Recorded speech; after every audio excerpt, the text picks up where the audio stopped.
할렐루야, 우리 주님을 찬송합니다.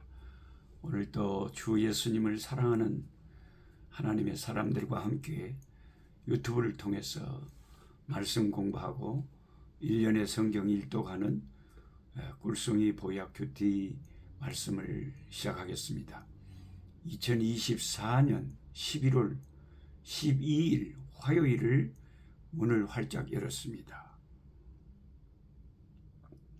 오늘의 본문 말씀은 고린도전서 13장에서 마지막 16장까지 말씀입니다. 오늘 말씀이 참 모든 말씀이 매일같이 꿀같이 달고 오묘하지만 너무나 귀한 말씀.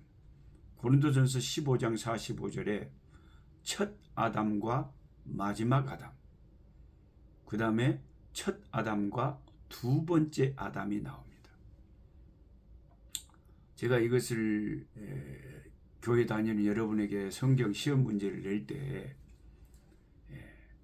예수님이 왜 마지막 아담이고 예수님이 왜 두 번째 아담입니까?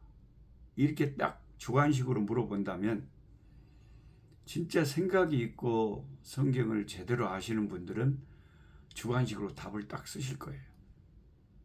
네, 성경 공부 안 하시고 말씀 깊이 생각 안 하신 분들은 뭔 예수님이 마지막 아담이었다가 두 번째 아담이었다가 이게 뭔 소리다냐, 그렇게 잘 모르시는 분들도 계실 겁니다. 그래서 우리는 매일 성경을 가까이 하고 말씀 공부를 계속 죽을 때까지 계속 해야 됩니다. 이 백성이 지식이 없어서 망한다고 그랬잖아요. 그 지식은 세상 지식이 아니라 하나님 말씀에 대한 지식이죠. 성경은 대표성의 원리를 일관성 있게 다루고 있습니다. 마태복음 1장 1절에는 아브라함과 다윗의 자손 예수 그리스도의 세계라 라고 말씀하시는데 예수 그리스도의 족보다 그 말입니다. 그리고 그 다음에 아브라함이 이삭을 낳고 이삭은 야곱을 낳고 하면서 아브라함부터 시작해서 다윗 그리고 예수님까지 쭉 연결된 족보가 기록되어 있습니다. 이 족보는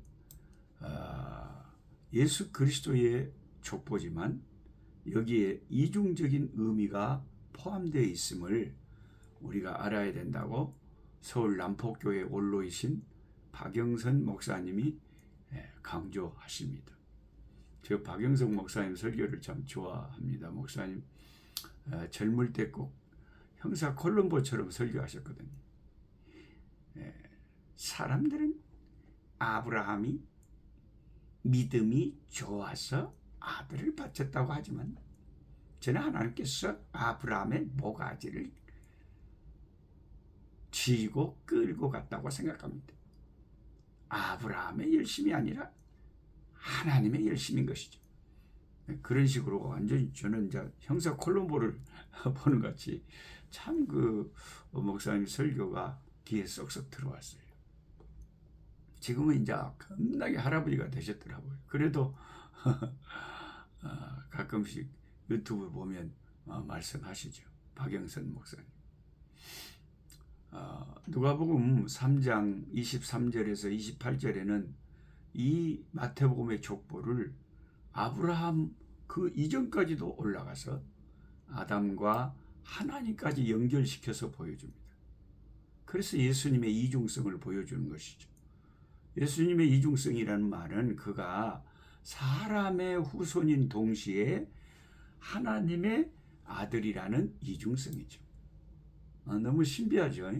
사람의 후손인 동시에 하나님의 아드님이시다. 인간의 몸을 입으신 하나님의 아들. 참 놀라웠습니다. 이러한 사실은 당시 마태복음 족보에서 확인할 수 있는데 그 족보의 시작인 아브라함은 분명히 사람이잖아요. 아담의 후손이고. 근데 그의 후손인 예수님을 그 아버지, 육신의 아버지 되는 요셉의 아들로 성경이 기록하고 있지 않습니다. 요셉에게서 낳고라고 하면 예수가 단지 인간의 자식으로만 여겨질까 봐서 의도적으로 성경 저자가 처녀의 몸인 마리아에게서 낳았다. 다른 사람들은 아브라함이 이삭을 낳고 할 때는 다 아버지 이름을 들먹였는데 예수님만 유일하게 주님의 족보에서 마리아에게서 낳았다라고 한 것은 요셉에게서 낳은 게 아니라는 거죠. 처녀에게서 나온 하나님의 권능으로 낳은 거죠. 그가 믿음으로 조상인 아브라함과 법적인 그 족보의 관련성을 맺고 있기는 하지만 실제에 있어서는 아니라는 것이죠. 그래서 예수님은 분명히 아담의 후손이지만 마태복음식으로 보자면 아담의 족보에는 없는 자가 되는 것이죠. 하나님의 아들이실 거예요. 마리아가 성령의 권능으로 예수님을 낳았습니다. 사람의 족보는 모두, 인간의 족보는요 죽을 족보예요. 그래서 창세기에 보면은 그 죽는 몇 살이 죽고 몇 살이 죽고 다 인간의 족보는 다 죽는 거예요. 근데 이 죽을 족보를 예수님께서는 이 죽는 족보인 아담의 족보를 완전히 폐쇄시키러 오셨습니다. 사는 족보로 만드는 거죠. 예수님의 족보는. 오늘은 조금 처음 들으시는 분들은 아따 목사님 오늘 설교가 겁나 어렵습니다. 그런 분도 계실 건데 참 어렵지만 저는 이런 진리는 참 나누고 싶어요. 이번 주 금토 주일날 필라델피아 한인교회 또 말씀 집회 인도하러 제가 가는데 지난 주일날은 시카고에서 겁나게 큰 윌로우 크릭 교회에 제 아내랑 며느리랑 갔습니다.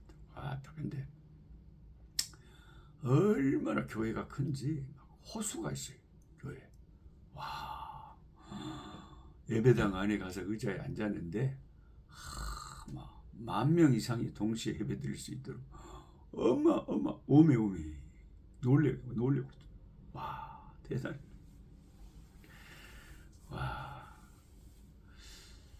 그래서 그 일로 크릭에서 예배드리고 이번 주 주말에는 이제 필라델피아 우리 한인교회 강학구 목사님께서 섬기시는 교회에 또 지난번에 이어서 두 번째로 가서 또 하나님 말씀 전하게 되었습니다. 근데 이번 필라델피아 교회 가서도 제가 이 말씀 전하고 싶어요. 저는 성도들이 싫어하든 좋아하든 이것이 진리다. 이런 진리는 꼭 밝혀서 전해야 된다면 그걸 전하고 싶어요. 그래서 이 아담의 족보는 그 아담의 족보에 속한 사람은 다 신분이 아담 때문에 태어나기 전부터 아담이 죄인이니까 다 죄인이고 그 죄의 싹은 사망이고 이 굴레를 벗어난 유일한 방법은 죽음밖에 없다. 인류가 다 죽었는데 죽지 않으신 사망을 이기신 분 예수 그리스도 그런 분이 인간의 몸을 입고 인류 가운데 생긴 거예요. 그러니까 그분의 족보에 속하면 우리가 살 길이 생기는 거예요. 그가고 부활하신 예수 그리스도입니다. 그리고 여기에 다른 한 인류의 조상이 생겨나게 된 것이죠. 아담의 인류가 아니라 예수의 그 족보. 그분은 죄를 지은 적이 없으십니다. 예수님이 죄인일 수가 없지요. 그분은 하나님의 아들이셨습니다. 여기에 우리 신자들의 족보가 속한다면 얼마나 좋겠습니까?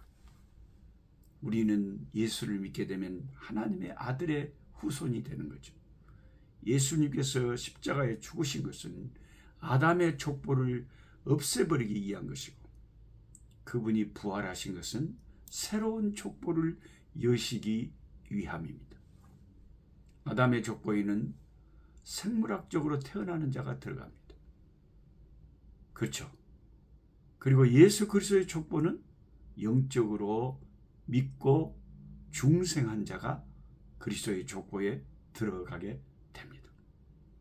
아담의 족보에서 죽고 예수 그리스도의 족보에서 다시 살았다는 것입니다. 할렐루야. 참, 이게 얼마나 이게 제가 지금 이 말씀을 하고 있지만 이게 얼마나 놀라운 말인지 모르겠어요. 예. 예. 이것이 예수님께서 하시는 사역이에요. 예. 고린도전서 15장 45절에 보세요. 기록된 바 첫사람 아담은, 여기서 첫사람 아담은 첫사람이에요. 예수님은 둘째 사람이고 마지막 사람이에요. 첫사람 아담은 산영이 되었다 함과 같이 산영이죠. 마지막 아담은 살려주는 영이 되었나니, 여기서 예수님을 마지막 아담이라고 그러죠. 마지막 아담.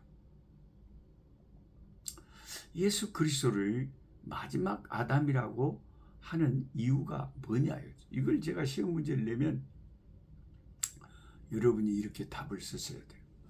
예수님이 마지막 아담이라고 하는 것은 예수님은 첫사람, 첫 아담의 족보를 끝내는 분으로, 그런 대표자는 앞으로 다시는 없을 마지막 분이기 때문에 마지막 아담이라고 한 것입니다. 네. 그렇게 답을 쓰셔야 돼요. 그러니까 아담의 그 죽음의 족보를 끝내버리시는 마지막 사람, 마지막 아담, 그분이 예수 그리스도다. 고린도전서 15장 46절 47절을 보면 이렇게 적혀 있습니다. 그러나 먼저는 신령한 자가 아니요 육 있는 자요 그 다음에 신령한 자니라. 첫사람은 땅에서 났으니 흙에 속한 자이거니와 둘째 사람은 하늘에서 나셨느니라. 여긴 또 예수님을 둘째 사람이라고, 하늘에서 나신 예수님을 둘째 사람이라고 말합니다.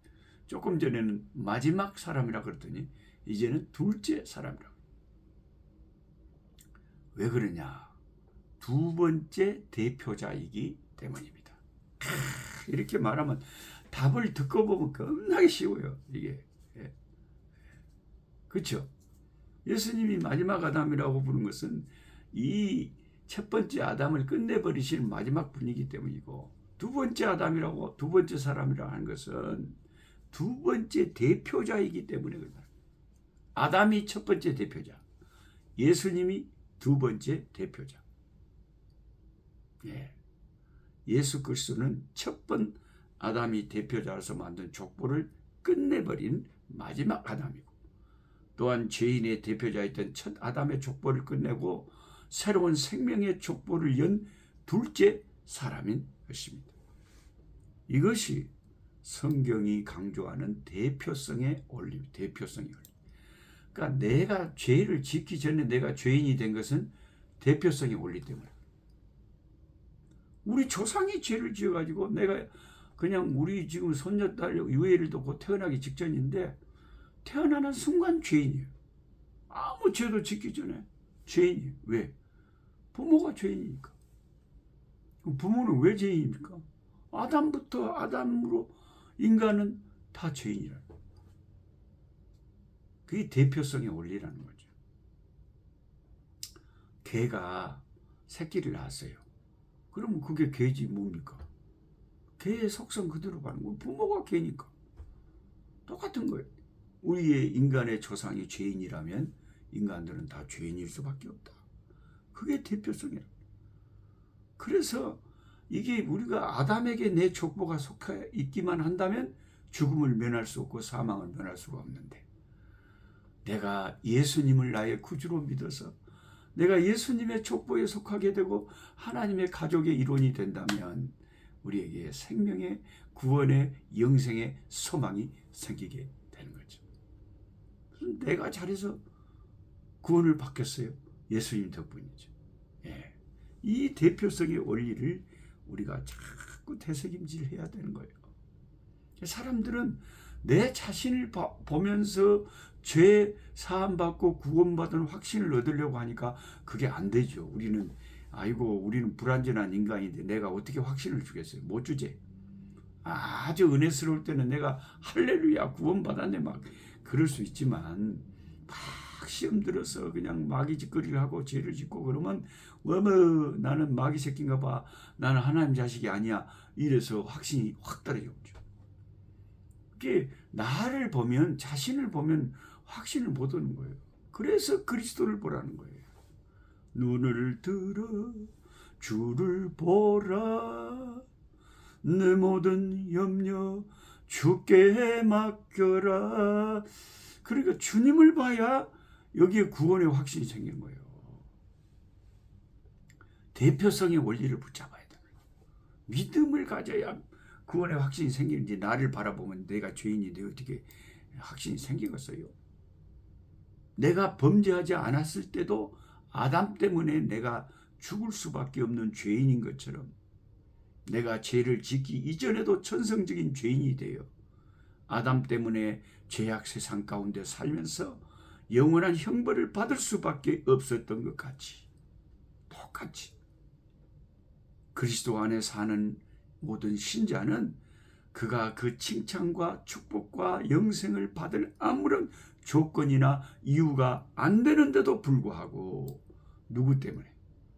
예수님 때문에 그것들을 받는다는 것이 사실일 수밖에 없다는 것이, 할렐루야, 여기에 구원의 확신이 있는 거예요. 예수님 때문에 확신을 갖는 거예요. 예수 십자가 때문에 구원의 확신을 갖는 거예요. 아멘, 아멘, 할렐루야. 이 말씀을 듣는 세계에 흩어져 있는 디아스포라, 흩어진 하나님 백성들이 막 여기저기서 막 아멘 아멘 하는 소리가 제 귀에 들리는 것 같아요. 어떤 분은 차 안에서, 어떤 분은 설거지하면서 이 설교를 들으시고, 어떤 분은 집에서 또 퇴근하면서 출근하면서 이 말씀 들으면서 아멘 아멘 아멘, 이것이 진리라는 거죠. 이것이 신자들의 기기 묘묘한 축복의 자리입니다. 기독교의 믿음은 내 행위를 바라보는 것이 아니라 예수 안에 있는 그 주님의 십자가를 붙잡는 것입니다. 우리는 처음 아담에게 속했었지만 예수를 믿는 순간 법적인 호적이 바뀌어버렸어요. 이 대표성의 원리가 우리 신자들이 꼭 붙잡아야 될 중요한 진리다. 아담은 우리에게 죄와 형벌을 물려주었지만 예수 그리스도는 우리에게 영생을 회복시켜 주시는 길이요, 구원의 길이요, 진리요, 생명이 되십니다. 오늘 하루 종일 이 말씀 전하고 싶지만 기도하겠습니다. 하나님 아버지, 감사 할렐루야. 예수님 때문에 구원받았습니다. 첫사람 아담 때문에 내가 죄인 된 것 같이 둘째 사람 예수님 때문에, 마지막 아담 예수님 때문에 내가 구원받고 영생을 얻었습니다. 할렐루야, 할렐루야. 예수님 감사합니다. 구원받았네, 나는 받았네. 아버지 예수님 때문에 구원받았네. 우리는 기뻐 뛰며 찬양하며 아버지 주 예수 그리스도의 이름으로 아버지께 영광을 돌립니다. 주여, 우리에게 믿음의 확신을 가지고 살게 하여 주시옵소서. 예수 그리스도의 이름으로 기도하옵나이다. 아멘. 약한 자 힘주시고 강한 자 바르게 주 한자 정택함이 주님의 뜻이라. 해 아래 압박 있는 곳 주 거기 계셔서 그 팔로 막아 주시어